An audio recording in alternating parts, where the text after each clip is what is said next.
ট্র্যাজেডিতে সারা দেশে শোকের ছায়া, বোনের পর ভাইয়ের মৃত্যু, নিহতের সংখ্যা বেড়ে ৩২। হাসপাতালে কাতরাচ্ছে ছোট ছোট প্রাণ। হতাহত ও নিখোঁজদের সংখ্যা নির্ণয়ে কমিটি গঠন।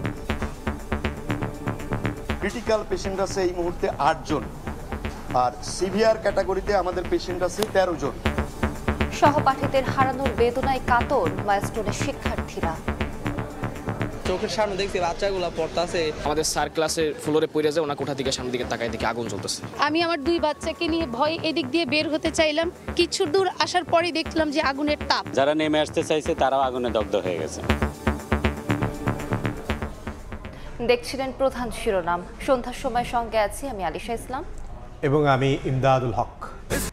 এবার অন্যান্য শীর্ষ সংবাদ। সরকারের বিরুদ্ধে এনসিপির প্রতি পক্ষপাতমূলক আচরণের অভিযোগ বাম রাজনীতিকদের। সুষ্ঠু নির্বাচনের জন্য লেভেল প্লেইং ফিল্ড নিশ্চিতের আহ্বান নেতাদের। সরকারের দুর্বলতা নয়, কাজ ও উদ্দেশ্যকে বড় করে দেখার আহ্বান বিএনপির।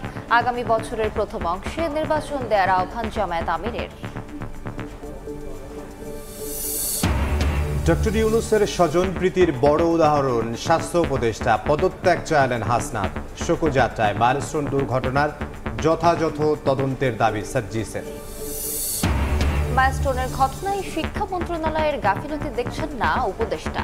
সরকার সিদ্ধান্ত নিলে পদ আঁকড়ে থাকার ইচ্ছে নেই, জানালেন সিআর আবরার।